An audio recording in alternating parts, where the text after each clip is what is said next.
Auzubillahiminasyaitanirrajim. Bismillahirrahmanirrahim. Kita buka program webinar kita pada petang ini dengan umul kitab Al-Fatihah. Auzubillahiminasyaitanirrajim. Bismillahirrahmanirrahim. Alhamdulillah. Iyyaka na'budu wa iyyaka nasta'in. Ihdinas siratal ladzina Assalamualaikum warahmatullahi wabarakatuh. Salam sejahtera, selamat petang semua. Diharapkan dalam keadaan baik-baik sahaja. Alhamdulillah, bersiaran lagi kita dalam webinar vaksin rohani yang sudah pun mencapai siri ke-10. Anjuran pejabat Kerajaan Negeri Kedah melalui pejabat YB Esko Pembangunan Luar Bandar, Pembasmian Kemiskinan, Pembangunan Ihsan dan Kesejahteraan Masyarakat YB Datuk Siti Aisyah Haji Ghazali. Alhamdulillah, kami juga membawakan anda secara live di live Facebook UPDA. Jadi jangan lupa share live ini agar lebih ramai yang dapat manfaatnya. Baiklah, tajuk webinar kita pada hari ini, meninggal dek COVID, sedih dan susah. Urusan faraid jangan buat mudah. Kita akan mengupas mengenai pengurusan harta pesakit COVID-19 setelah meninggal dunia bersama panel kita yang cukup hebat pada hari ini. Yang berbahagia Dr. Ustazah Faridah binti Haji Ahmad. Apa khabar? Ustazah sihat? Alhamdulillah. Alhamdulillah. Terima kasih kerana sudi bersama dengan kami pada hari ini. Baiklah. Ustazah Faridah merupakan Ketua Penolong Mufti bahagian fatwa di Jabatan Mufti Negeri Kedah. Beliau merupakan anak jati Kedah dan kini menetap di Jitra Kedah. Alhamdulillah, Masya Allah, hebat panel kita pada hari ini. Baiklah, tanpa kita membuang masa, saya terus ajukan soalan pertama kepada panel kita. Jadi Ustazah, berbicara mengenai faraid ini, sebenarnya apakah itu faraid dan apakah pula perbezaannya dengan wasiat dan juga hibah? Silakan Ustazah. Bismillahirrahmanirrahim. Assalamualaikum warahmatullahi wabarakatuh. Alhamdulillahi rabbil alamin wa bihi nasta'in ala umuri dunya waddin. Wassalatu wassalam ala rasulihil amin wa ala alihi washabbihi ajma'in. Allahumma ij'al 'amali kullahu salihan waj'alhu liwajhika khalisan wa la taj'al li ahadin fihi syai'an. Allahumma ij'alna minal ladzina yastami'una al-qawl fayattabi'una ahsanah. Rabbi shrah li sadri wa yassir li amri wa hlul 'uqdatam min lisani yafqahu qawli. Amma ba'd. Terima kasih puan moderator atau MC bagi vaksin rohani kita kali ke-10 ini, siri yang ke-10. Tahniah. Para urus setia yang bertugas bertunggu lumus menjayakan vaksin rohani secara live di unit penerangan Darul Aman UPDA.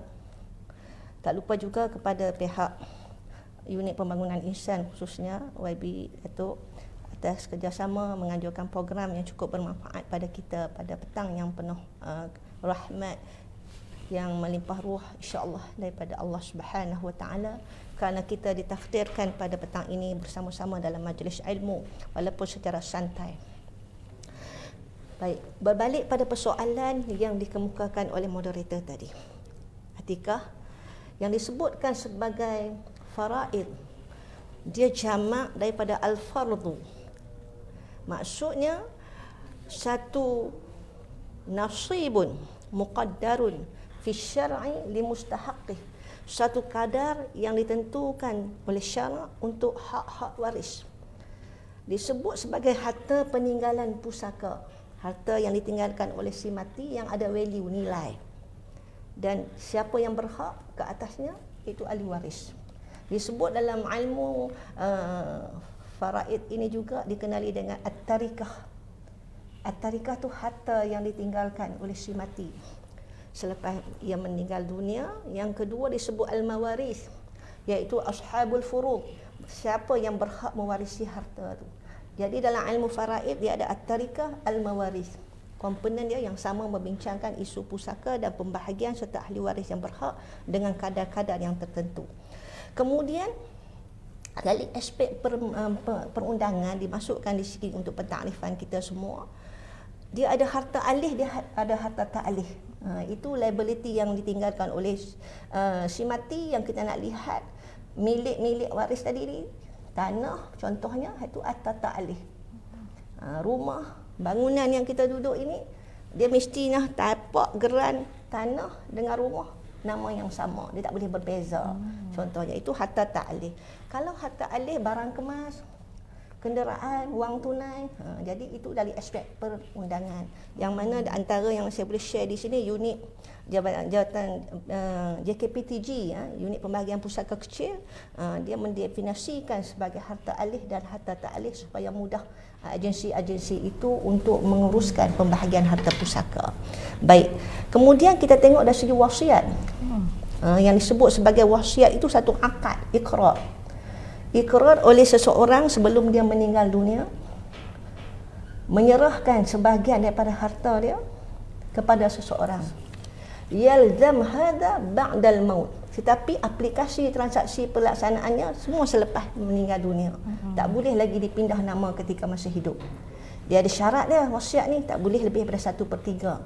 Kerana ada bahagian untuk waris kalau dia bagi semua. Dan waris tak berhak kepada wasiat ini. Kecuali waris lain yang bersetuju lah, dia ada syarat-syarat yang lebih panjang. Kemudian kita lihat dari segi hebah. Hebah itu satu akad yang mengandungi pemilikan, penyerahan sesuatu ain atau barang yang ada value kepada seseorang bila iwadin, tanpa balasan atau ganjaran. Sukarela. Mak sebelum mati, barang kemas ni mak nak bagi kat kamu lah kakak, Kak Long. Sebab Kak Long duk jaga mak sampai mak sakit-sakit ni, duk urus mak, makan minum mak nak serah. Maka bila berlaku hebah, dia kena serah. Tak boleh pakai di leher mak. Dia kena serah. Iaitu ketika hayat itu berlakunya pemindahan milik. Contohnya yang kita tengok hari ini dari segi amalan di pejabat tanah, kalau ayah nak hebah pada seseorang, sama ada anak angkat ataupun anak susuan ataupun siapa-siapa yang dia sayang, dia nak hebah harta waris dia sendiri, anak dia sendiri, boleh. Tetapi kena pindah milik masa hidup. Dia tidak boleh selepas mati. Kalau selepas mati itu wasiat.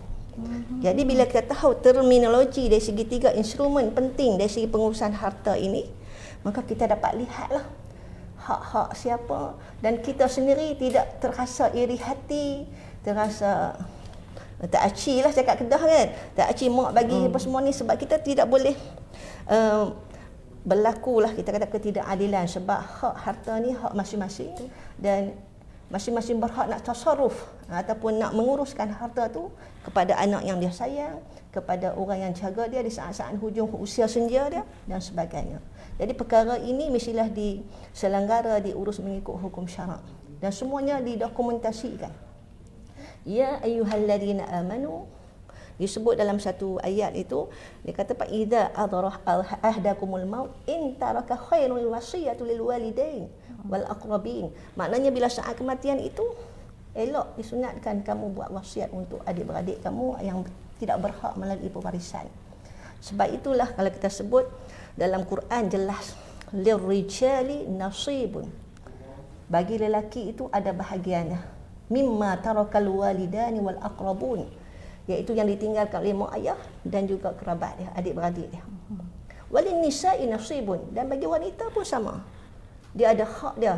Jangan kata adik hang tak layak, hang perempuan, kami lelaki je. Itu zaman jahiliah bolehlah. Mimma tarakal walidani wal aqrabun juga. Sama ada sikit ataupun banyak. Sebab itu nasiban mafruḍa. Allah dah tetaplah. Lelaki 2 bahagian, perempuan 1 bahagian kalau yang asabah. Tak bolehlah kita kata tak fair kan, tak acilah sikit. Itu semua ketentuan. Wallahu a'lam. Itu sebagai satu mukadimah dari sudut hukum syarak bagaimana menguruskan harta, dan kita bincang hari ini instrumen dia iaitu wasiat, hebah dan juga faraid. Walaupun faraid secara khusus kita bincang pada hari ini dalam konteks pandemik pada hari ini. Wallahu a'lam. Terima kasih Ustazah. Jadi nak kata kita kena faham sebenarnya terminologi ketiga perkara ni supaya kita punya urusan pembahagian tu di hari muka dia akan jadi masalah Ustazah. Jadi baiklah Ustazah, untuk soalan kita yang kedua, tajuk kita hari ini urusan faraid jangan buat mudah. Jadi bila kita berbicara mengenai buat mudah ni Ustazah, apakah sering ahli waris lakukan saat meninggalnya si mati tu, dan juga apakah kesannya tak kala perkara ini kita ambil mudah Ustazah? Silakan Ustazah. Baik, soalan yang baik. Kita masuk kepada isu pandemik hari ini. Ada kekangan untuk kita ke JKPTG, Jabatan Ketua Pengarah pejabat tanah dan galian untuk urusan pembahagian pusaka, ke amanah raya berhad pun susah, ke mahkamah tinggi untuk mendapat surat pentadbir, dan juga ke mahkamah syariah untuk dapatkan sijil faraid. Jadi bila berlaku kematian yang kita anggarkan pada Januari 2021 sehingga 5 September 2021 melibatkan angka 1,556 kes yang dilaporkan oleh Esko Kesihatan kita dalam Dewan Undangan Negeri baru-baru ini. Kita anggarkan dalam jumlah itu hampir 65% kita anggap Melayu Muslim. Jadi melibat 1,000 lebih ke atas, 1,011 kes. Jadi bila melibat orang Islam yang meninggal dunia, maka tentu sekali bila meninggal itu meninggal harta. Kalau kadang-kadang kita kata saya tak ada apa Ustazah, tinggal pemotor kecil tu satu je. Tetapi dari sudut yang lain, kita ada nama dalam saham, kita ada nama dalam Kedul SP yang sikit-sikit itu kalau disalahgunakan. Jadi jangan ambil mudah, sebab dalam Quran disebut ya ayyuhallazina amanu la ta'kulu amwalakum bainakum bil batil. Jangan kamu makan dengan cara yang tak betul. Jadi dalam tempoh pandemik ini berlaku kematian. Ada yang telefon tanya Ustazah dalam tempoh ini, anak dia bila mak mati kemarin, hari ni anak ni yang tingkatan 4, tingkatan 2 ni dah pergi ke ATM buat keluar duit dah. Guna dah. Sedangkan itu dah hak waris dah. Bila meninggal saja memang hak waris. Jadi kalau seorang ikut kontrol, dia ambil bil batil dengan cara yang tak sepatutnya. Apatah lagi kalau anak yatim. Bila masuk bab ayat yatim ni, innal ladina ya'kuluna amwalal yatama zulman. Kalau ambil harta anak yatim dengan cara yang zalim pun sama. Allah akan bagi balasan yang cukup berat di hari akhirat. Jadi jangan ambil mudah. Cadanganlah daripada pandangan saranan Ustazah sendiri. Kalaulah agak susah untuk kita nak menguruskan dengan cepat, bila berlaku saja kematian itu, kita lantiklah seorang pentadbir, nazir amanah, yang menguruskan harta-harta anak yatim ke, ataupun dalam keluarga itu kalau mak atau ayah meninggal. Sebab melibatkan COVID ni, kadang-kadang dalam family itu dia melibat dua sebab kontak rapat. Suami isteri meninggal, kan? Jadi anak yatim semua. Kematian serentak disebut tu. Kalau kematian serentak, dua-dua tidak boleh diwarisi. Contoh, Ustazah ambil candang, suami isteri, dua-dua meninggal. Doktor yang mengesahkan kematian itu menyatakan 10.45 pagi. Contohnya hari ini 7 Oktober 10.45 tadi meninggal dua-dua ni tidak mewarisi harta antara satu sama lain. Tetapi kalau yang ayah ni atau suami ni meninggal 10.45 pagi tadi, petang tadi pukul 2 tadi, baru isteri meninggal. Isteri ni boleh mewarisi harta. Jadi kita kena telitilah. Sebab harta bahagian ni, kalau lah isteri ni ada anak, si mati ni ada anak, dia dapat 1/8. Kalau tidak ada anak 1/4. Makanya bahagian hak ni baru dibagi pada waris dia pula. Takut kita tak kisah dah mati dua-dua hari yang sama, kita tak kisah harta. Ya, kita rangkum sekali.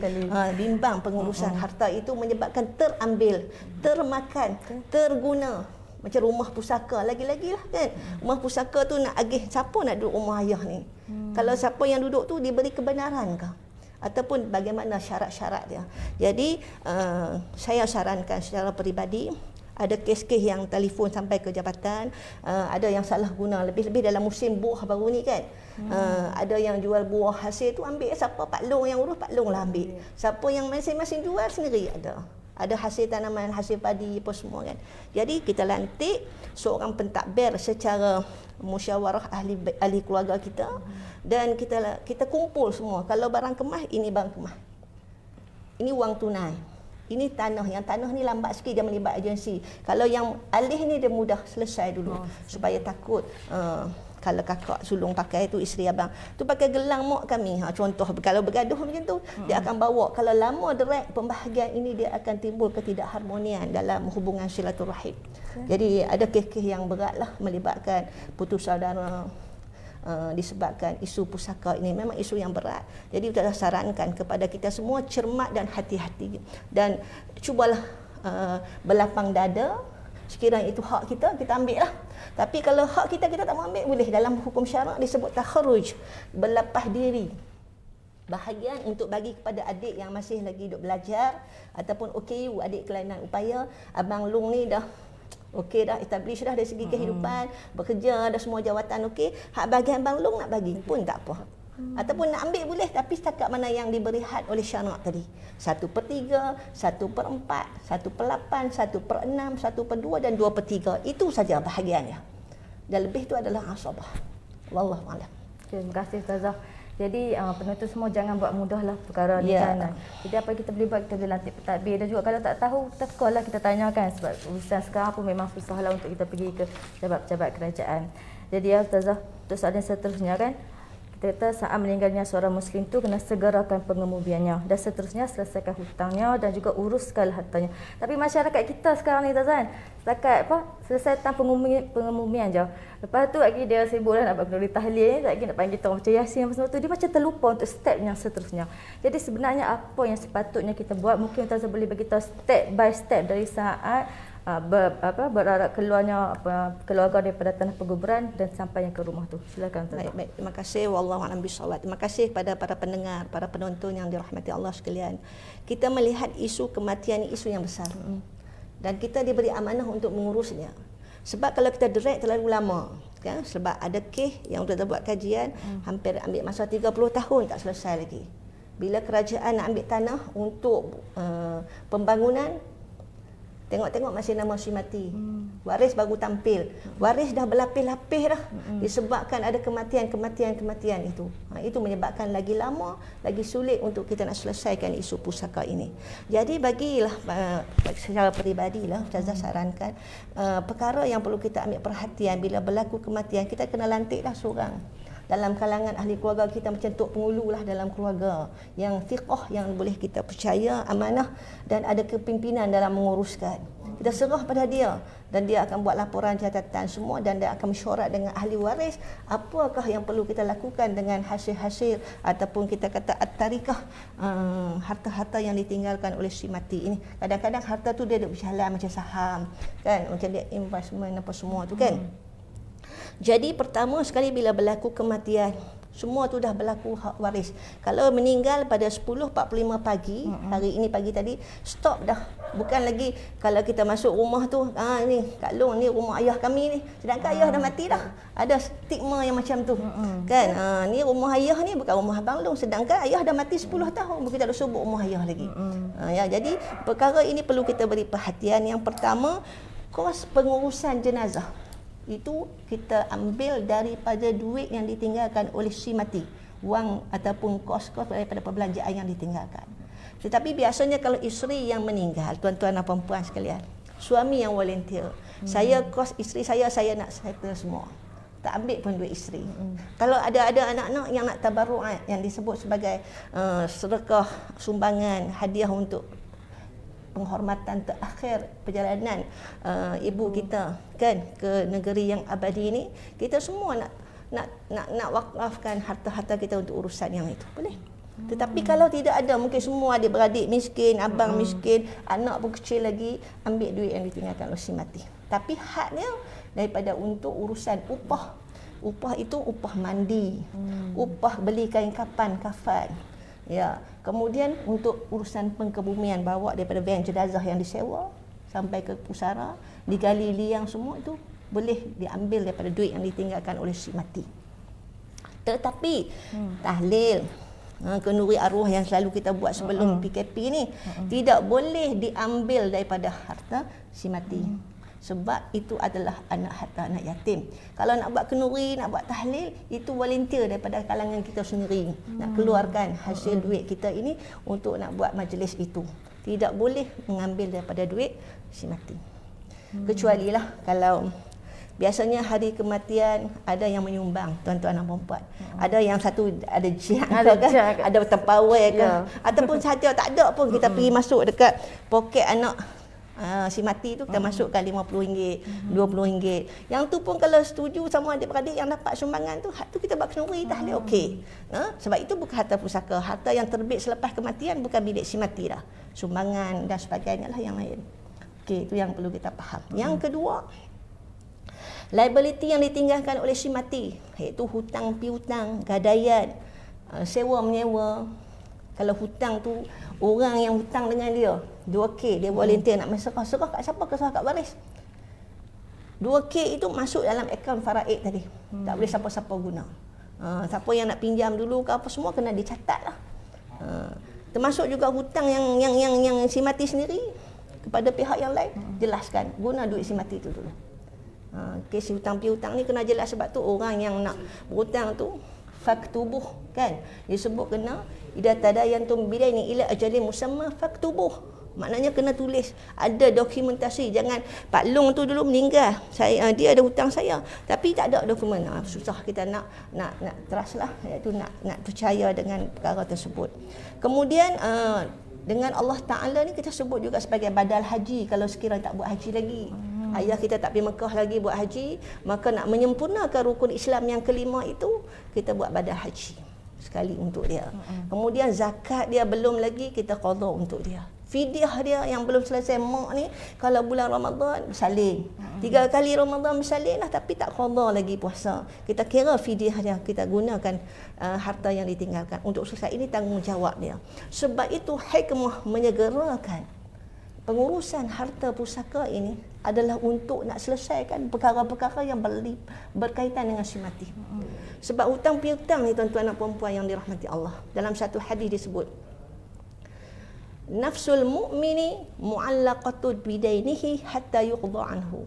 Roh orang beriman ini dia tergantung dengan hutang dia sehingga dilunaskan hutang tersebut. Riwayat Ibnu Majah. Jadi kita hari ini tolong bantu si mati. Tolong segerakan selesaikan. Kalau kita 2 tahun baru kita nak urus harta dia, maknanya hutang tadi pun tak selesai, badal haji pun tak selesai. Sebab semua tu akan selesai bila kita buat urusan. Masing-masing geran tanah, biasanya yang saya buat research ni, pihak-pihak berkenaan menyatakan kalau yang abang sulung ni dia pegang geran kan, yang jenis-jenis hak berat-berat itulah, kenderaan dan sebagainya. Tapi kalau barang kemas, hak perempuan pegang. Nak tahu barang kemas banyak mana, tengoklah pada anak sulung perempuan apa semua. Dan kadang-kadang dia orang bedak, Kak Long ambil cincin. Kalau macam yang ni pula dia ambil gelang dan sebagainya, tanpa kadang-kadang bagi pada adik laki-laki. Ini ada isu yang berbangkit apabila dalam satu family itu ada 7 orang adik-beradik, 6 perempuan, 1 laki-laki, dan laki-laki tu bongsu. Bila bongsu tu, maknanya dia mai datang kat office ni minta, saya pun nak juga bang kemas mak saya tu. Jadi kak dia kata bang kemas ni hanya untuk orang perempuan. Jadi stigma macam tu perlu kita teliti balik supaya kita tak terambil lah hak waris yang lain. Kemudian kita tengok juga dari segi kalau ada wasiat yang disebut tadi, jelaskan akad tu berlaku, ada kita kata pengakuan bertulis lah, black and white kita kata, untuk mengesahkan wasiat itu, dan siapa yang menerima wasiat tu.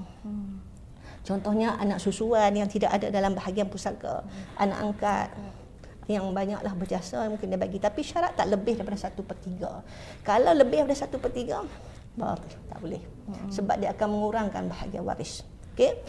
Kemudian harta sepencarian, contohnya sebutlah di sini, tuan-tuan bagi contoh bila suami meninggal tinggal isteri sebelum nak bahagi pusaka bahagian dia, kalau 1/4 atau 1/8, tengok bahagian yang berhak dapat. Sebelum tu dia boleh tuntut harta sepencarian. Harta sepencarian tu harta yang diperoleh dalam tempoh perkahwinan. Dia orang bekerja bersama, kalau bersawah bersama. Jangan kata isteri saya ni tak bekerja, tapi dia juga memberi sokongan moral dalam keluarga, menyebabkan si suami itu boleh bekerja dengan tenang, balik boleh makan, boleh rehat, hasil dia boleh berkongsi bersama. Dulu tak ada rumah, sekarang dah ada rumah, ada kenderaan. Okeylah tu. Jadi pihak mahkamah yang akan menentukan figure atau jumlah yang berhak diterima oleh isteri tadi, sama ada 1/3 ataupun separuh daripada harta yang dia ada tu dapat harta sepencarian. Kecuali lah si ibu atau si isteri tak nak. Harta sepencarian mak nak bagian pusaka aja. Kalau mak nak tuntut harta sepencarian ayah kamu, boleh. Selesai dulu, baki dari itu barulah kita uruskan untuk faraid. Jadi mudah-mudahan yang tuan-tuan bagi penjelasan di sini itu bimbang. Contohnya berlaku kita panggil jabatan ukur lah, mengukur satu lokasi lah, satu relung. Biasanya yang ada value lah, nak ambil tepi jalan. Ini pun bergaduh juga dalam kalangan adik-beradik. Yang adik kecil 2 tahun tak tahu apa tu, dia ambil yang hujung dekat dengan hutan sikit lah kita kata. Yang abang ni ambil. Jadi beza di situ. Cumanya bila buat satu ukuran, satu petak, satu lot tu biarlah sama jumlah dia sesuai dengan baris tadi. Jangan mentang-mentang lah kita kata dia abang sulung, dia lebihkan satu jengkal. Satu ada berlaku macam tu. Sebab tu saya sebut di sini satu hadis, man akhadha shibran minal ardi zulman. Siapa ambil satu jengkal daripada tanah pusaka tadi, ukur dia ambil bahagian dia lebih sikit daripada bahagian waris yang lain secara zalim, tak betul.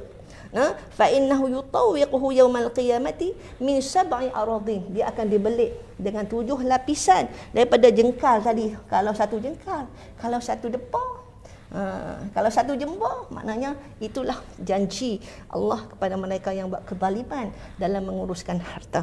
Jadi kalau kita lihat dalam maqasid syar'iyyah, dalam yang al-kulliyah yang kelima tu, kalau kita tengok hifdzul mal, maknanya di sini tidak boleh dicuri, tidak boleh dirompak, tidak dia boleh melakukan apa-apa transaksi yang menjanggah daripada hak-hak masing-masing. Jadi kita kena ambil peranan penting lah. Dan kita nak share juga di sini, ada kes yang menjadikan wang tunai yang ditinggalkan oleh ibu ayah ni tanpa diagihkan faraid lagi jadi modal untuk dia buat bisnes.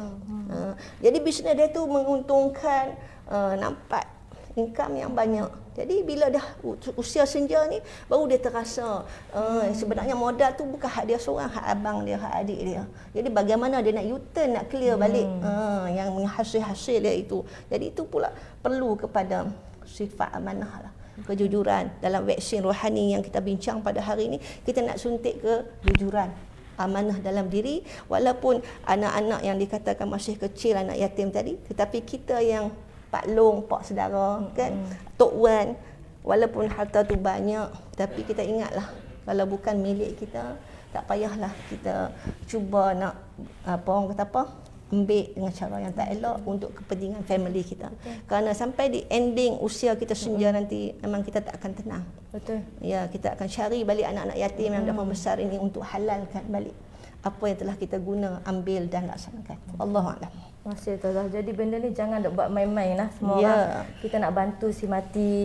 Dan juga orang kata biasakan yang betul dan betulkan yang biasa. Kalau dulu-dulu tu kita nak buat benda-benda yang tak betul kan. Jadi kita dah dengar hari ni, jadi kita kena ambil iktibar dan kita perbetulkan perkara tu. Jadi untuk penonton semua yang di dalam Zoom, kalau nak tanya soalan, sila letakkan di ruangan chat, insya-Allah. Di akhir nanti kami akan tanyakan kepada Ustazah.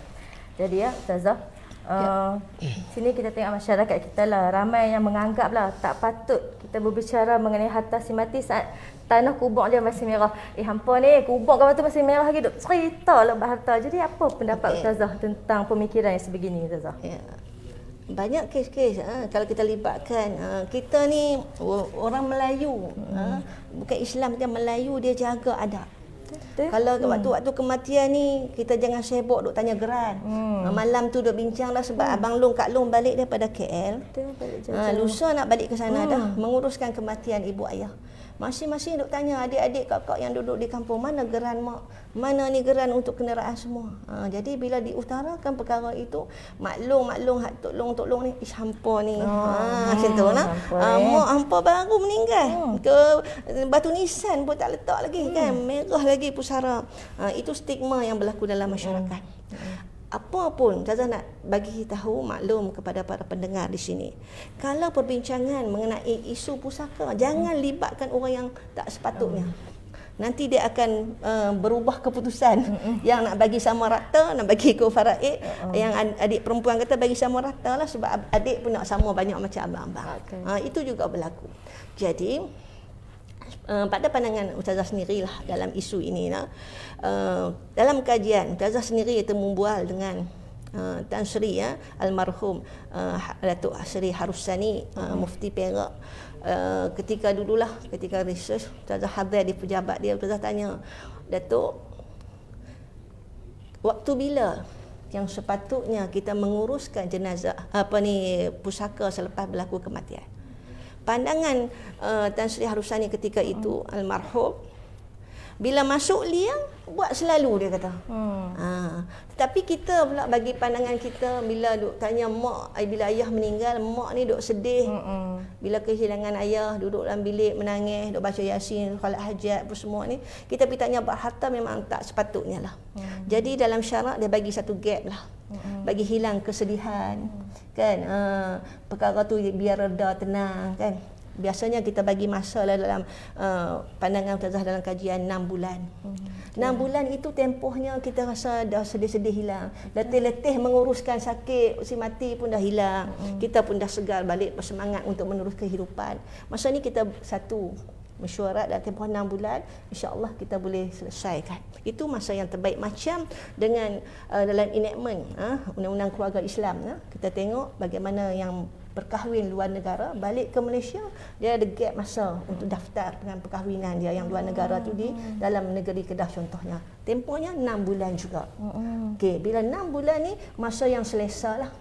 Kita pun tak sedih dah, mak pun dah ada okey dah, bersemangat balik, kita bincang. Tetapi jangan mengambil masa yang terlalu panjang. Setahun, 2 tahun. Kadang-kadang mak yang berhak ke atas harta tu pun meninggal. Lepas tu kita menafikan hak dia. Kalau kita segerakan, semua boleh ambil. Terpulang kepada kita lah. Dalam satu sudut yang lain, Ustazah, kalau family kami tak nak ambil semua harta ayah, boleh tak? Boleh. Dia bukannya ijbari, benda yang wajib kita uruskan. Kecuali semua nak. Bila nak tu kena ikut faraid.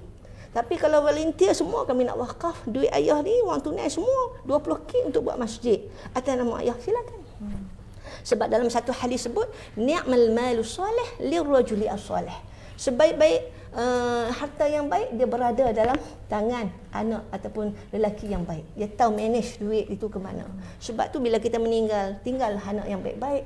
Kadang-kadang kalau berlaku kes ni, kalau kematian saja tuan-tuan dan puan-puan, biasanya esok lusa tanah pusaka dah dilego dah. Kadang-kadang rumah pusaka pun jual lah sebab kami tak balik dah. Rumah pusaka tu pun ada anak tunggal. Bila dia duduk dengan suami dia, jual lah. Sedih lah sebab nak membina kenangan dalam rumah pusaka tu dengan 2-3 hari dah tak ada lah. Jadi bila kita rasa ada sedikit sentimental value lah, kasih dalam kalangan kita ni, perasaan kasih sayang atas keringat, kesusahan pengorbanan ibu ayah tu, kita akan jaga. Upah orang jaga rumah pusaka. Mungkin hari raya kita nak balik, nak jumpa adik-beradik, nak duduk dekat mana, inilah rumah yang ada. Dan kita lihat balik suasana di dapur, di anjung mak bersama kita. Jadi itu semua kenangan terindah. Jadi kalau kita tak fikir yang itu, mungkin kita akan buat satu tindakan yang sebaliknya. Jadi itulah pandangan Ustazah. Seeloknya segerakan perkara yang baik ini supaya kita tak menafikan hak waris yang berhak. Dan bila saja kita segerakan, hak si mati pun tertunai. Lebih-lebih berkenaan dengan hutang piutang. Kerana tadi kita sebut dalam satu hadis tu, yang mana nafsul mu'min mu'allaqatun bidainihi hatta yuqda anhu. Tergantung kesian kat dia. Lama mana 2 tahun. Lama mana 10 tahun. Ada kes 30 tahun. Jadi kita yang ada kesedaran agama, yang diberi suntikan rohani pada hari ini, perlu ada kesedaran ke arah itu. Supaya kita pastikan harta yang berlega dalam rumah kita ni semua yang halal, yang bersih. Dan sekiranya ada benda-benda yang tersekat-sekat, semua-semua tu kita kena pastikan jangan syubhah dan alirkanlah kepada mereka yang berhak. Maklum, kalau kita berterus terang dalam di dunia ini, dalam keadaan macam ni, itu lebih selamat daripada kita mencari mereka di hari akhirat untuk menghalalkan apa yang telah kita gunakan semasa hidup ni. Wallahualam. Ustazah, itulah pentingnya kesedaran kan. Sebab dunia ni sementara aja. Jadi kita nak buat bekal pergi akhirat tu yang penting. Jadi kita kena, orang kata urusan-urusan dunia ni kita kena pergi perhabis bang supaya senang kita ke akhirat. Jadi ada soalan Ustazah daripada penonton kita, daripada Muhammad Asri. Soalan dia, wajarkah ibu bapa berpesan kepada anak-anaknya bahawa salah seorang penama bagi KWSP ataupun unit amanah dilantik sebagai pentadbir harta setelah dia meninggal? Itu soalan dia. Terima kasih pada soalan Tuan Asri ya. Ustazah nak share lah sebab agensi keuangan hari ini dah mengambil satu langkah ke hadapan. Contohnya lembaga tabung haji lah. Setiap siapa yang buka satu akaun, dia ada satu penama di situ. Penama ini sebagai pentadbir. Kita dalam MKM Muzakarah Fatwa Kebangsaan pun menyatakan penama ini boleh dilantik untuk menguruskan. Contohnya anak yatim ni 5 orang macam yang disebut tadi ni, mungkin 12 tahun ke bawah dalam pandemik kita hari ini, melibatkan ibu muda meninggal. Kan sebab COVID ni tidak mengira mangsa. Jadi bila meninggal yang muda-muda, anak kecil-kecil, jadi ada dalam akaun dan sebagainya. Bila ada penama itu dia kena amanah. Dan perlu diingat, penama tidak boleh mengambil harta daripada harta si mati, walaupun dia boleh keluarkan wang tunai tadi. dengan guna ATM ke atau pergi ke kaunternya keluarkan tanpa pengetahuan waris yang lain, tidak boleh. Dia penama ni sebagai pentadbir sahaja. Dan bila dia penama itu juga sebagai waris, dia kena dapat bahagian dia saja dia boleh ambil. Kalau yang mungkin yang penama tu abang sulung ataupun kakak sulung, jadi kakak akan ambil bahagian dia saja selepas tu. Jangan kata-kata penama dia boleh ambil semua, dia ikut suka dia, tak boleh. Sebab syarak dah menentukan kadar-kadar untuk ahli waris. Cuma nak melancarkan proses pembahagian harta pusaka, kita lantik seorang ketua. Dan untuk makluman semua para pendengar, kadang-kadang kalau abang sulung melibat tanah yang banyak, bendang, sawah semua ni, ada rumah kedai, ada rumah sewa, ada rumah kediaman, kadang-kadang ayah tinggal tu banyak aset. Abang sulung ni kalau nak mengurus semua tu kepada agensi penilaian, kalau nak jual kan jabatan penilaian harta semua ni, dia ambil masa nak ke bank semua. Dia boleh ambil lah kos perkhidmatan cas, guna teksi ke masa dia ke apa semua boleh ambil daripada situ. Ya, tapi kena buat satu catatan laporan keuangan keluar masuk tu lah. Tapi kalau dia kata yang tu abang tolong tak mau ambil lah guna duit, itu terpulang. Tapi dah syarat dia bagi, sebab urusan ini juga mengambil dia orang kata apa, kos untuk nak selesaikan. Jadi untuk yang bertanya tadi tu, bagi pandangan Ustazah sendirilah, elok-elok sangatlah. Okey. Okey, Ustazah, terima kasih. Sebut bab penama ni lah kan, saya ada terbaca lah satu hantaran Facebook sahabat saya ni mengenai nasib anak-anak dekat Malaysia ni. Jadi menurut Kementerian Pendidikan, sepanjang pandemik COVID ni seramai 4,422 orang murid telah kehilangan ibu bapa, dan daripada jumlah tersebut seramai 154 orang telah menjadi yatim piatu. Jadi Ustazah, kita tahulah dalam kesedihan mereka ni macam mana nasib anak-anak ini, dan sebenarnya siapakah yang bertanggungjawab mengurus kebajikan mereka, terutamanya dalam urusan harta peninggalan ibu dan ayah mereka ni Ustazah. Okey, anak yatim. Anak yatim ni Rasulullah SAW cukup sayang. Kalau jumpa mereka ni, sapulah kepala, gugur dosa kamu. Ambil kasih sayang Allah melalui anak yatim yang kehilangan kasih sayang ibu ayah. Jadi dalam kes ni 156 tu satu jumlah yang besar, dia akan jadi satu kesan yang negatif jugalah, kelangsungan kelestarian hidup mereka pada masa hadapan. Bayangkanlah 2-3 bulan meninggal mak ayah, baby kecil lagi, macam kan tengok Siti Sarah sendiri lah kan. Walaupun kita tengok okey ada harta semua, tapi kasih sayang tak sama. Hilang kasih sayang ni, kita tidak ada semangat untuk bangun, untuk hidup ni. Bila ada mak ayah di samping tu, ada kekuatan, sokongan yang total, kita katakan. Okey, jadi dalam kes ni bila melibatkan kepada COVID, ada anak-anak yatim ini, kita kena lantik nazir amanah, tu yang pertama. Sebab dia ada, kalau ayah tu dia ada pencen terbitan. Kita tengok ganjaran terbitan kalau melibat kaki tangan sektor awam. Kalau swasta dia ada sok-sok, pekesok. Jadi semua tu nak bawa ke mana, dia ada satu akaun lah. Dia letak nama-nama yang kecil bawah umur ni. Bawah umur ni kalau ikut akta pencen 1980, 21 ke bawah layak terima lah mereka ni. Jadi bagaimana nak disusun galur tu, lantiklah seorang Pak Long yang amanah. Kalau yang meninggal itu ayahnya, maknya sebagai nazir amanah. Mak pun bila beli makanan apa semua tu untuk keperluan. Tuition pun untuk keperluan keluar tu bercatat. Bila tapi nak jual tak boleh. Sebab ada kes untuk saya, Ustazah nak share dengan semua. Ada kes Pak Long dia nak jual tanah pusaka dusun yang milik bawah umur ni. Bila ditanya setuju. Jadi bila setuju tu mungkin dia orang tak tahu value tu macam mana. Kan ke depan, lepas tu pula bila tanya bawah umur ni tidak boleh tasarruf lagi dari segi harta. Tambah-tambah melibatkan jumlah yang tinggi. Jadi Tok Wan ataupun Pak Long ni kena tunggu sampai mereka ni habis umur dewasa 18 tahun lah. Tengok akta umur dewasa lah. 18 tahun di Malaysia ini. Maka ketika itulah baru kita serah kepada mereka untuk tasarruf ataupun nak melakukan apa-apa transaksi atas aset tadi. Tidak boleh dibuat jual beli lagi. Hanya mengurus saja. Kalau jual beli melibatkan mungkin bila kanak-kanak tadi yang membesar lepas 27 tahun, kita isilah Pak Long jual. Macam itulah. Sebab persetujuan budak-budak ni tidak boleh diambil kira dalam nak melakukan sesuatu, baik-baik jual belilah khususnya ni. Jadi kena teliti, hati-hatilah. Dan kita sarankan segerakanlah, kerana ada 3 faktor yang menyebabkan bila drag terlalu lama pengurusan harta. Satu, kesan dari segi hukum syarak, kita makan, kita guna, kita duduk dalam rumah yang bukan hak kita. Dari segi sosial akan berlaku ketegangan dalam keluarga. Okey, kita akan bergaduh tu, abang nak kereta ayah, kami nak naik tak boleh. Tu sikit je. Kan, sedangkan kita ni tak boleh lebih kurang. pakaian, barang kemas dan sebagainya. Dan yang ketiganya dari segi aspek ekonomi. Sebab bila tak uruskan pembahagian harta pusaka, nama dalam geran tu masih nama ayah tanah ni. Bila kerajaan nak ambil cukai pintu ke cukai tanah apa semua, masih nama si mati. Waris tak nak bayar. Sebab bukan milik kami lagi. Jadi hasil kerajaan pun tak dapatlah.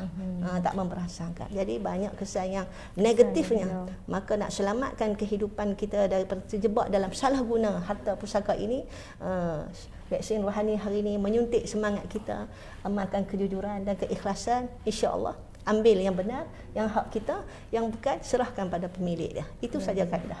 Okey, betul. Banyak kali dah tersebut kejujuran, keikhlasan, segerakan, catat dan dokumentasikan. Semua perkara itu sangat penting dah dalam urusan harta Zazana. Cina ada soalan lagi daripada kita punya ni. Tuntas. Saya nak tanya, bagaimana jika suami meninggal, secara automatikkah harta wasiat si mati terus diberikan hak kepada anak-anak masing-masing seperti dalam wasiat? Contohnya seperti rumah ataupun wang ringgit. Wasiat kepada waris. Melebihi 1/3 atau tidak? Nanti tu soalan dia.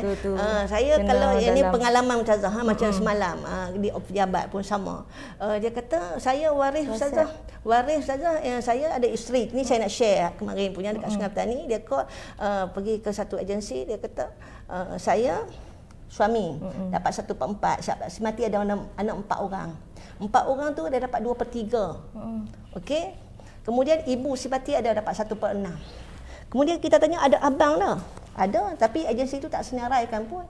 Kadang-kadang kita berlaku sembunyi waris dan sebagainya. Jadi kalau di mahkamah syariah, kalau di daerah-daerah, kalau bawah 100K, kita minta sijil faraid, dia akan senarai. Bila senarai, bila ditengok di situ senarai waris yang berhak, abang si mati, kakak si mati ada untuk dapat asabah. Kemudian bila ditengok figure-figure tu dah dihabiskan oleh waris yang fardu tadi, maka waris tadi tak berhak dapat. Jadi dia orang tak boleh petikai selepas tu. Jadi dalam kes ini pun sama juga. Kita urus dengan cara yang elok tadilah yang Ustazah terangkan tadi ni. Apa-apa kita rujuk kepada agensi. Dan untuk makluman semua ada 4 agensi di Malaysia ni. Ada di negeri-negeri ini untuk menguruskan harta dan ikut harta alih. Harta tak alih tu dia macam cukup rumit. Tetapi kita perlu ke mahkamah syariah untuk dapatkan sijil pusaka. Jangan sembunyi waris. Kadang-kadang perkahwinan tu ada 2, mak pertama dengan mak kedua. Kan? Adik ni kecil lagi mak kedua ni kita tak tahu. Kita bahagi dengan mak pertama pun tak boleh. Itu kena cermat lah. Kita menafikan waris yang berhak. Okey. Kemudian dapat sijil faraid, tahu bahagian berapa yang dapat. Kita kelah unit pembahagian pusaka kecil dekat JKPTG. Kita di Anak Bukit. Okey, ataupun ke amanah raya kalau tak melibatkan harta tak alih. Contohnya wang tunai, barang kemasnya ke amanah raya sahaja. Jadi kadang-kadang wang tak dituntut tu banyak, berbilion-bilion katanya. Ada yang terbaru ini kita tengok rekod dia berjuta. Jadi tak dituntut sebab apa? Sebab tak diurus harta pusaka tadi. Jadi dia akan bawa ke wang menunggu dituntut itu di amanah raya dan menyebabkan lama-lama tak tahulah siapa yang berhak kan. Kadang-kadang kita pun tak tahu punya hak kita ada di sana. Tapi tidak diuruskan. Itulah saja yang kita boleh kongsi di sini. Okay, ada lagi soalan. Soalan dia, macam mana kalau saudara yang makan harta ni dah meninggal? Jadi bolehkah saudara lain pergi tuntut dekat dia? Ya, boleh tuntut. Contoh saya nak share pengalaman Ustazah ni kan dalam satu kes. Pentadbir Mahkamah Tinggi Sivil keluarkan satu kurat pentadbir pusaka kepada seorang abang. Abang ni dia agihlah nama dalam geran tu kepada semua waris-waris tadi kecuali kakak sebab kakak tak duduk di kampung. Jadi dalam tempoh dalam tempoh 30 tahun dia ambil hasil daripada padi tadi tiap bulan tiap musim 2 musim dia anggarkan habis semua tu 30K. Jadi sekarang ni dalam tempoh itu dia berhak tak tuntut. Berhak tuntut. Kalau hak kita bermula daripada saat kematian ayah sampailah waktu dia diselesaikan, dalam tempoh itu siapa yang pegang apa semua tu kena dinilai balik. Kalau terguna dan sebagainya pulangkan balik. Contohnya lah kan ada kos-kos apa yang digunakan itu yang milik waris kecuali waris ada redha. Kadang-kadang hak pentadbir tu meninggal, anak-anak dia kena ambil tahu. Sebab hutang ini kecuali dihalalkan. Ustazah tanya, sembanglah dengan pak cik tu. Ada kalau dah mak tak dapat dalam tempoh 30 tahun dah dapat, dah syukurlah. Lepas tu tak payah tuntut lah, sebab tu pun anak saudara kita juga yang nak bayar hutang kita pun. Oh tak boleh Ustazah, harta ni kita duit-duit juga, ada beradik juga. Dia cakap macam tu. Jadi kita nasihat sebab apa? Kesian kat pakcik yang meninggal dunia tu, walaupun dia terambil dalam tempoh 30 tahun. Ini berlaku lah. Dia nak tuntut balik hak dia. Jadi pentadbir kena amanah. Dan kita nak share juga satu perkara. Penama ni kadang-kadang ayah kita tu berusia. Kan dalam akaun tu dia letak nama anak dia. Jadi anak ni sebagai penama. Bila penama dia keluarkan semua wang tunai yang ada dalam tu simpanan kepada waris. Tetapi kalau dia kata ada dakwaan, ada juga sebahagian daripada wang simpanan tu milik dia. Mungkin dia pun masuk juga. Dia kena buktikan lah. Kata sebahagian daripada jumlah itu memang milik penama. Kita keluarkan yang bahagian simati saja untuk pusaka. Ini atas kejujuran juga. Kan sebab wang ringgit apa semua ni kita kadang-kadang kita tak isytihar ramai-ramai ni. Kadang-kadang pasangan suami isteri pun dia tak tahu semua kan. Jadi bila berlaku kematian baru nampak di sini ada hutang, di sini ada macam-macam lah wang simpanan. Ustazah kata kena dokumentasikan tu penting nak selor lepas ni. Walaupun orang kata apa ni semua benda nak catat, tak apa catat pilah kan untuk kita punya kesenangan. Dia banyak perkara kalau buat catatan report ni belian-belian kita, kadang-kadang loan kita buat bayaran bulanan apa semua, kadang-kadang nama suami, nama isteri, tapi yang bayar tu bukan pasangan tu, orang lain. Jadi bila berlaku perceraian, nak buktikan harta sepencarian, dokumentasi ini juga diperlukan. Bila berlaku kematian, dokumentasi juga diperlukan. Jadi hidup zaman sekarang ni semua kena ada dokumentasi yang selamat supaya urusan kehidupan kita jadi mungkin mudah. Okey, itu saja pandangan daripada Ustazah lah. Okey, tadi Ustazah ada kata yang kita tak boleh guna duit untuk buat kenduri untuk tahlil ni. Jadi soalan daripada penonton kita lagi, macam mana kalau kita dah guna dah duit daripada semati tu untuk buat upah bacaan Quran dan juga semati tu pun masih belum dikebumikan, apa yang akan berlaku? Semati dah dikebumikan? Belum dikebumikan, Mas. Kan selalu kalau kan lama. Tapi guna duit semati. Duit semati. Kalau jelas milik semati memang tak boleh guna sebab yang tu bukan dituntut oleh syarak.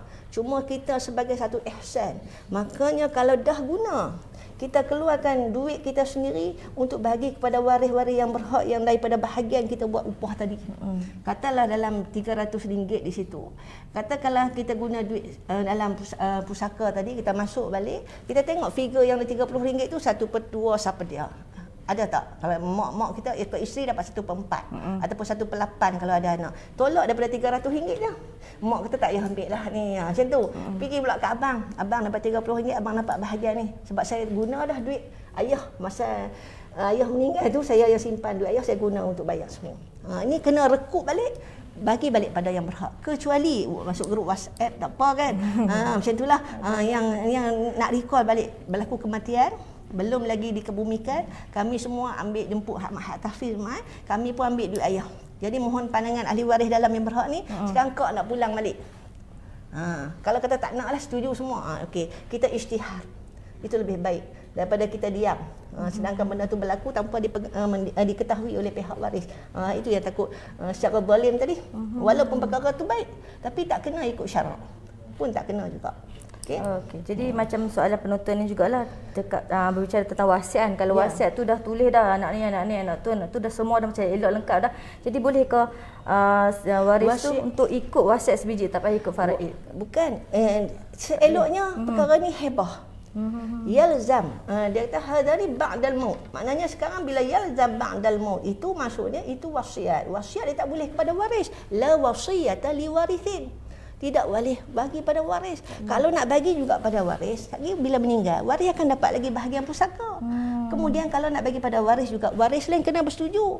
Bang Long dapat hak waris, wasiat, betul Bang Long dapat juga hak pusaka, menaci. Jadi Islam nak jaga ketenangan jiwa waris yang lain, maka biarlah wasiat itu untuk orang yang tak dapat. Contoh patah titi. Kalau patah titi itu kata ada Tok Wan dengan 4 orang anak dia, lelaki. Tok Wan dia ada 4 anak lelaki. Anak lelaki dia hak bongsu meninggal dulu. Tok Wan tak meninggal lagi. Kemudian dia ada cucu lah dengan anak ni. Jadi bila bahagi pusaka Tok Wan meninggal, cucu tak akan dapat sebab ayah dia meninggal dulu. Jadi hak 3 orang yang dapat. Jadi Tok Wan boleh buat wasiat kat cucu tu, dia panggil wasiat wajibah. Kita dah pun menerima pakai keputusan Muzakarah Fatwa Kebangsaan, wasiat wajibah boleh untuk orang yang tak dapat, sebab sepatutnya ayah dia dapat kalau hidup. Tapi ayah dia meninggal awal sebelum Tok Wan, maka dia orang boleh. Itu tak apa. Tapi kalau bagi macam ni lebih baik bagi hebah. Kita kata hebah kasih sayang yang mana agih ikut kesukaan kita, figure jumlah kepada anak lelaki dan perempuan. Kemudian bersyarat sikit. Selama mana mak hidup, ayah nak ambil penyewa tanah bendang, kebun getah ni boleh. Tapi dalam nama geran tu semua nak bagi anak-anak. Tapi kalau wasiat tak boleh. Wasiat tak boleh kecuali hebah. Dan wasiat pula bukan untuk waris. Tu lagi cerita panjang. Sebab dalam hadis sebut la wasiyata liwarithin. Jelas di situ. Tidak ada wasiat untuk waris. Wallahu a'lam. Okey, soalan lagi daripada penonton kita, daripada Puan Faridah. Kalau ibu pesan jual dan jariahkan semua barang kemas milik dia, lebih kurang 30k selepas meninggal, wajib ikut tak apa yang Okey. Dia pesan. Tapi ingat, kalau masa hidup tu dia dah buat dah. 30k dia jual semua barang kemas dia masa sihat dia belum meninggal, dia ambil untuk urusan dia, tak apa. Tapi bila meninggal dia tak boleh dah nak atur pengurusan tadi ni. Semua kembali pada waris. Kecuali waris semua yang berhak terima 30k tu bersetuju dengan apa yang mak tadi. Okey. Tapi kalau tak bersetuju, tidak boleh kita nak mengatur sebab masa meninggal dunia dah kembali transaksi semua tasarruf harta amwal ni jadi kepada pihak yang lain. Kita ni masa hidup memang milik kita. Bila meninggal bukan milik kita dah. Milik orang yang masih hidup. Jadi itulah pengurusan harta dalam Islam yang disebut cukup cantik tetapi unik, tapi kita ikut flow, insya-Allah kita akan dapat yang terbaik insya-Allah. Kita jangan nampak benda ni payah sebab benda ni senang je kalau kita ikut flow step by step tu sebenarnya. Baiklah penonton, seperti biasa iklan sebentar ya. Seperti biasa webinar kita setiap minggu kita akan adakan kuis. Jadi Urus Setia telah pun memberikan link kuis di chat ruangan Zoom.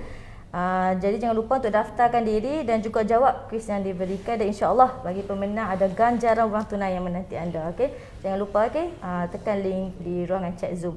Okey Ustazah, untuk soalan seterusnya Ustazah, jadi kita tengok banyaklah soalan-soalan daripada kita dan kita tahu setiap umat Islam ni dia wajiblah untuk ambil tahu tentang ilmu faraid ni sebagai satu fardu kifayah dan boleh jatuh kepada hukum fardu ain kalau tak ada orang yang mempelajarinya. Walaupun ramai yang tahu ini hukum dia fardu kifayah tapi tak ada juga orang yang ambil tindakan untuk mempelajarinya. Jadi pada pandangan ustazah lah, apa yang boleh kita lakukan untuk memastikan setiap muslim umat Islam kat Malaysia ni untuk ada ilmu tentang faraid ni ustazah?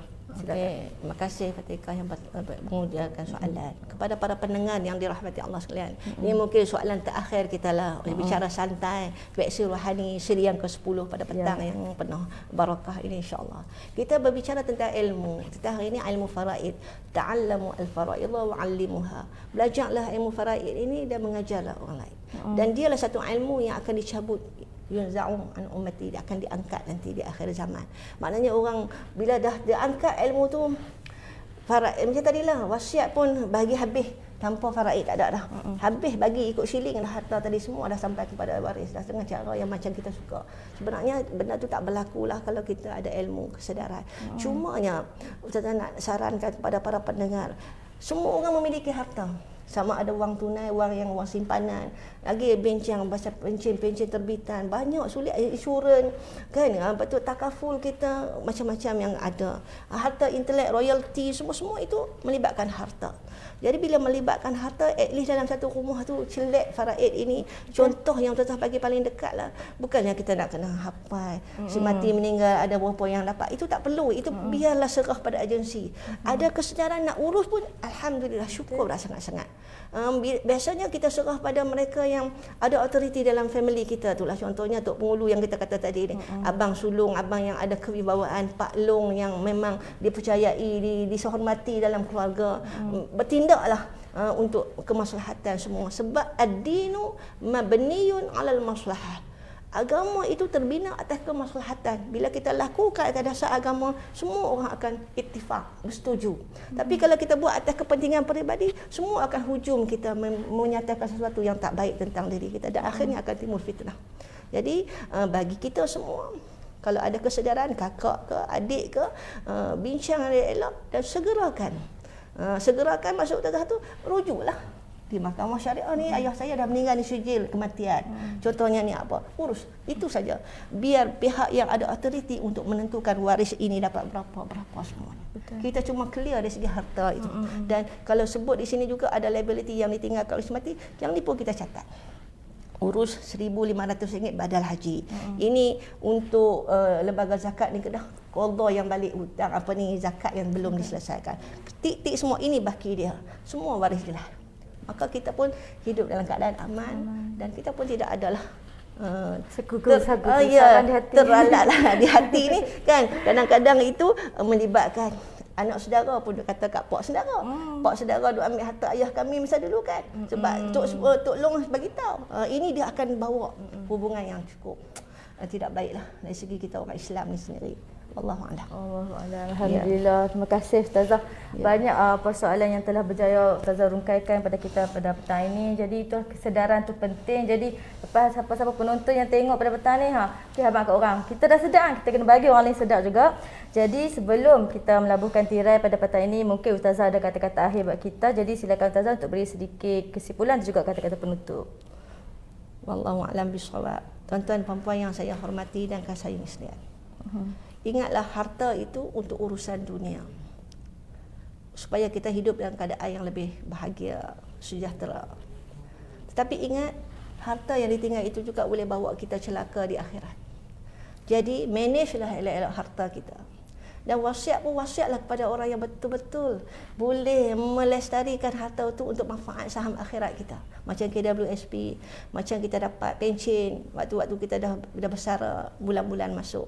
Bila kita meninggal dunia, idza mata ibnu adam inqata amaluhu illa min thalathin, shadaqatin jariyatin aw ilmin yuntafa'u bih aw waladin salihin yad'u lah.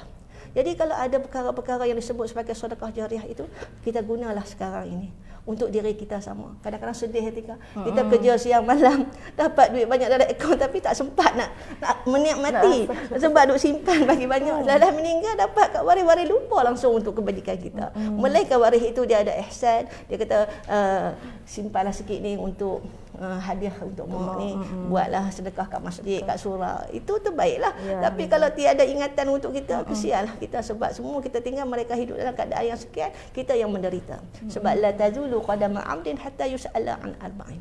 Tidak berganjak kaki anak Adam pada hari akhirat, tuan-tuan dan puan-puan, hatta yus'ala an arba'in. Sehingga ditanya oleh Allah Taala kepada kita 4 perkara. Yang paling penting, an malihi min aina iktasabahu wa fima anfaqahu. Dengan harta kamu, daripada mana kamu peroleh, di mana kamu belanjakan.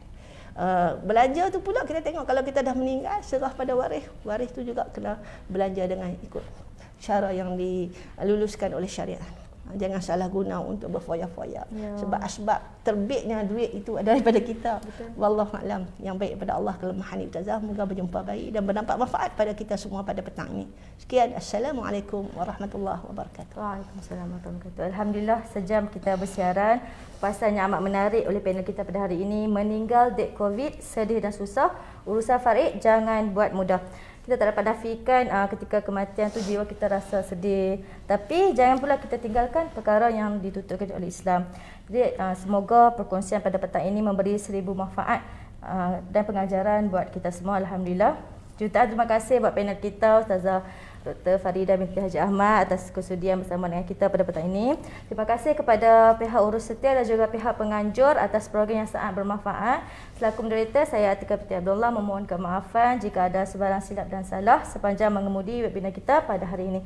InsyaAllah jangan lupa untuk mengikuti vaksin rohani pada siri-siri seterusnya. Maka dari ini saya tutup webinar kita dengan tasbih kafarah dan suratul As. Wallahualam. Assalamualaikum warahmatullahi wabarakatuh.